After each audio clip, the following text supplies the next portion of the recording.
ఉదయమున నీవు ఎవ్వరినీ కలుసుకొనక ముందు ప్రభువును కలుసుకో.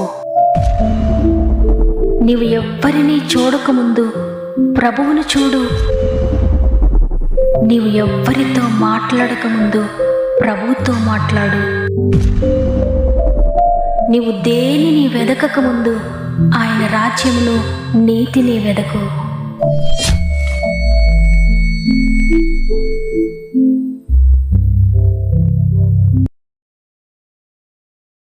Praise the lord. ఈ ఉదయకాలమున గాడ్ ఫస్ట్ అనే ఆధ్యాత్మిక కార్యక్రమానికి మిమ్మల్ందరినీ హృదయపూర్వకంగా ఆహ్వానిస్తూ ప్రభువైన యేసుక్రీస్తు నామములో నా యొక్క ప్రత్యేకమైన శుభములు తెలియజేస్తున్నాను. ఎలా ఉన్నారు దేవుని బిడ్డలారా? దేవుడు తన కృప చేత గతించిన వారమంతా మనతో ఉండి క్షేమం ఇచ్చి ఆరోగ్యం ఇచ్చి మరి ఒక వారంలోనికి ప్రవేశించడానికి కృప చూపించారు. మరి ఒక పునరుద్ధరణ దినమున ఆయన స్తుతించే భాగ్యం దేవుడు మనకి ఇచ్చారు. అందుని బట్టి అందరం కూడా హృదయపూర్వకంగా ప్రభువుకు కృతజ్ఞత చెల్లిందాం. సంవత్సరాలు గడిచిపోతూ ఉన్నాయి, నెలలు గడిచిపోతూ ఉన్నాయి, వారాలు గడిచిపోతూ ఉన్నాయి. కానీ నా జీవితం ఇలానే ఉంది. ఈ వాగ్దానం కూడా నా జీవితంలో నెరవేరడం లేదని ఎంత మాత్రం కూడా దిగులు పడకండి. మాట ఇచ్చిన దేవుడు నేను సిగ్గుపడనివ్వడు, తప్పక నిన్ను లేవనెత్తుతాడు, నీ తల పైకెత్తబోతూ ఉన్నాడు దేవుడు. అయితే దేవుని సమయం కొరకు విశ్వాసంతో ఎదురు చూడండి. మీ విశ్వాసమే మీ జీవితాల్లో అద్భుతాలు చేయబోతోంది. అంతేకాకుండా మీలో ఇంకెవరికైనా రిక్వెస్ట్ ఉంటే కామెంట్స్ ద్వారా తప్పక నాకు తెలియచేయండి. కామెంట్ చేస్తున్న మీ అందరిని గురించి నేను తప్పక ప్రార్థిస్తున్నాను. దేవుడిని హృదయంలో పెట్టిన భారమును బట్టి మీ జీవితంలో దేవుడు జోక్యం చేసుకోవాలని, మిమ్మల్ని లేవనెత్తాలని, లేవనెత్తే చేతులకు మిమ్మల్ని అప్పగిస్తున్నాను. చెయ్యి విడవక మిమ్మల్ని లేవనెత్తుతాడు. ధైర్యం తెచ్చుకోండి. సమస్త మహిమ ఘనత ప్రభావములు దేవునికి చెల్లునుగాక. మనందరం ఎదురు చూస్తున్నాం కదా, దేవా నాతో ఏం మాట్లాడతారయ్యా అని. ఈరోజు ప్రభు వాగ్దానం చేస్తున్నారు. చూడండి, సంఖ్యాకాండము 23వ అధ్యాయము 19వ వచనము. దేవుడు అబద్ధమాడుటకు ఆయన మానవుడు కాడు, పశ్చాత్తాపపడుటకు ఆయన నరపుత్రుడు కాడు.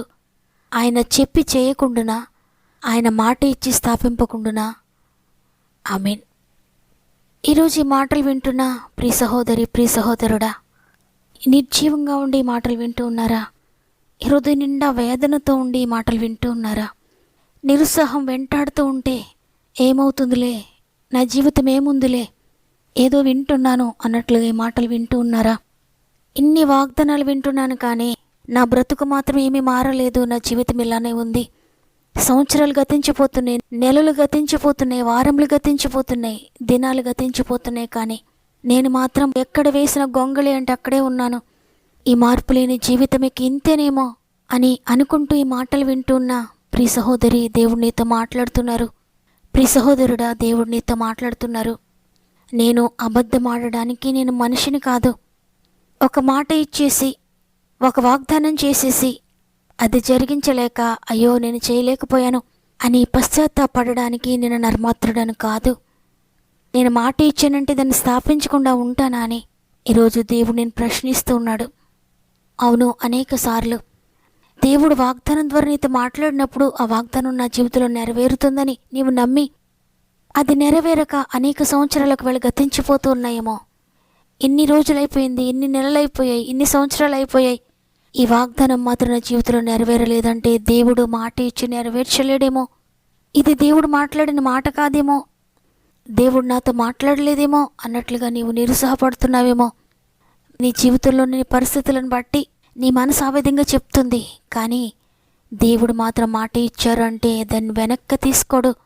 నేను ప్రతిరోజు చెప్తూ ఉన్నాను, ఆయన మాట శక్తి కలిగిన మాట. మనిషి రొట్టె వలన మాత్రం కాదు కానీ దేవుని నోట నుండి వచ్చి ప్రతి మాట వలన జీవిస్తాడు. నీకు ఏమున్నా ఏమి లేకపోయినా ఆయన మాట నిన్ను బ్రతుకు అంటే బ్రతుకుతావు. ఆయన మాట నీవు ఆశీర్వదించబడతావంటే నువ్వు ఆశీర్వదించబడతావు. ఆయన మాట నీకు సమాధానం కలుగును గాక అంటే నువ్వు సమాధానం పొందుకుంటావు. ఆయన మాట నిన్ను స్వస్థపరుస్తున్నాను, నిన్ను స్వస్థపరు యెహోవాను నేనే అంటే తప్పక నీవు స్వస్థత పొందుకుంటావు.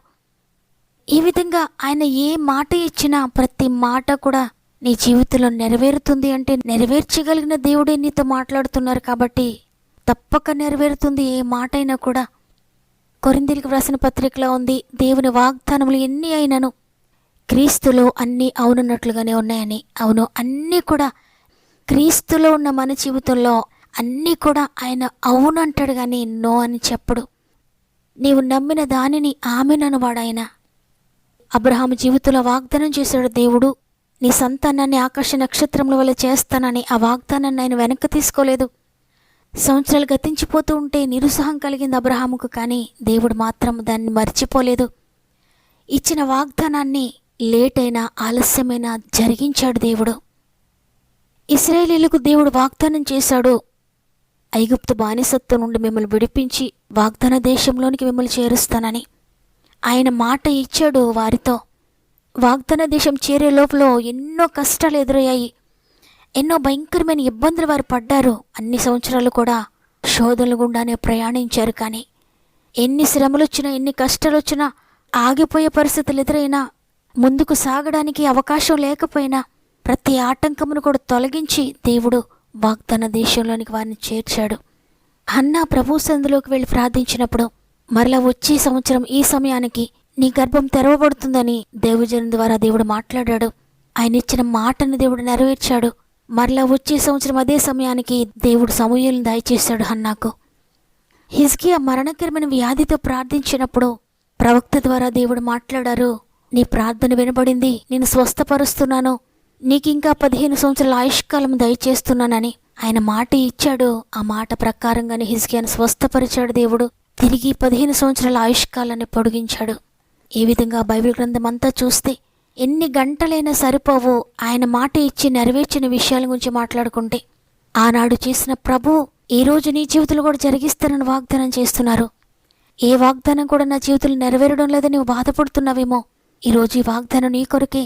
నేను అబద్ధమాడడానికి నరమార్తుడని కాదు కదా, పశ్చాత్తాపపడ్డానికి నేను మనిషిని కాదు కదా, నేను చెప్పానంటే చేయకుండా ఉంటానా అని దేవుడి రోజు నీతో మాట్లాడుతున్నారు. అందువల్ల మీ పరిస్థితులు ఏ విధంగా మారిపోతున్నా భయపడకండి.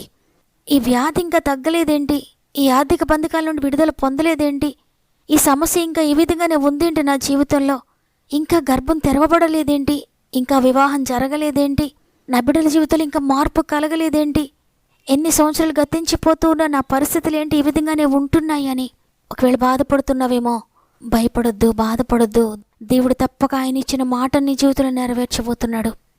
సాతాను ఒకవేళ నీతో దేవుడు నీ జీవితంలో ఏ కార్యము జరిగించడని చెప్తూ ఉన్నా, అబద్ధికుడు, అబద్ధాలకు జనకుడైన సాతానును ఎదిరించి, నేను నమ్మిన ప్రభువు అబద్ధమాడడానికి నరమాత్రుడు కాదు, నీ అబద్ధాలు నేను నమ్మను అని శత్రువైన సాతానుతో చెప్పండి, వాడిని ఎదిరించండి. వెంటనే మీకు అబద్ధాలు చెప్పడం మాని వాడు వెళ్ళిపోతాడు. సాతాను విడిచిపెట్టగానే గొప్ప విశ్వాసము, గొప్ప నిరీక్షణ మీరు పొందుకుంటారు. మీ విశ్వాసం ద్వారా అనేక కార్యములు మీరు చూడబోతున్నారు. అయితే మీరు చేయాల్సింది ఏంటంటే, మీరు దేవుని సన్నిధికి వెళ్ళినప్పుడు, మీరు ప్రార్థించినప్పుడు, నేను నమ్మిన ప్రభువు అబద్ధమాడే దేవుడు కాదు, మాట ఇచ్చి తప్పిపోయే దేవుడు కాదు, తప్పక నా జీవితంలో నెరవేరుస్తాడనే ఒక గొప్ప విశ్వాసమును కనపరచండి. ఎప్పుడైతే అటువంటి విశ్వాసం మీరు కలిగి ఉంటారో అనేక అద్భుతాలు మీ విశ్వాసం ద్వారా మీరు చూడబోతున్నారు. దేవుడు మీకు తోడుగా ఉంటాడు. ఆయన మాట తప్పక మీ జీవితంలో నెరవేర్చబడుతుంది. నమ్మిన వారందరూ ఒక్క నిమిషం నాతో మోకరించినట్లయితే ప్రార్థన చేద్దాం. ప్రేమగల తండ్రి, నీకు వందనాలు. మాట ఇచ్చి నెరవేర్చే దేవా, నీకు వందనాలు. తండ్రి, మీ మాట చేత మమ్మల్ని సజీవులుగా నిలువబెట్టావు. మరొక దినమును, మరొక వారమును చూడడానికి మాకు సహాయం చేశావు. నీకు కోట్లాది స్తుతులు తండ్రి. నీ మాటే మమ్మల్ని బ్రతికిస్తుందయ్యా. నీ మాట తీసుకొని మేము జీవిస్తున్నాం తండ్రి. నీ వాగ్దానములు ఎన్ని అయినా మా ఆత్మీయులందరి జీవితాలు మీరు నెరవేర్చండి. వారి జీవితంలో ఏ వాగ్దానములు ఇచ్చారో, ఏ మాట వారి జీవితంలో ఇచ్చారో ప్రతి మాట మీరు తప్పక నెరవేరుస్తారు తండ్రి. ఒకవేళ ఆలస్యమైన నిరీక్షణ కోల్పోకుండా, విశ్వాసాన్ని కోల్పోకుండా, సాతాను చెప్పే అబద్ధాలను నమ్మకుండా, అబద్ధికుడు, అబద్ధాలకు జనకుడైన శత్రువు మాటలు నమ్మకుండా నీ మాట మీద విశ్వాసం ఉంచడానికి ప్రతి ఒక్కరికి సహాయం చేయండి. మరి ముఖ్యంగా ఈరోజు కామెంట్స్ ద్వారా ప్రార్థన వినపం మాకు తెలియజేస్తున్న వారందరి కొరకు మేము అందరం కలిసి ప్రార్థిస్తున్నాం తండ్రి. ఆత్మీయంగా, శారీరకంగా, మానసికంగా కూడా మీరు బలపరచండి. ప్రతి కుటుంబంలో రక్షణ కార్యములు జరిగించండి. ఆర్థికంగా బలపరచండి. అప్పుబాధలను విడిపించండి. అనారోగ్య సమస్యలను విడిపించండి. కోర్టు బంధకాలను విడిపించండి తండ్రి. జైలు బంధకాలను విడిపించండి అయ్యా.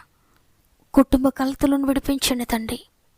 మరి ఉద్యోగాల కొరకు ఎదురు చూస్తున్న వారి జీవితంలో అద్భుతాలు చేయండి.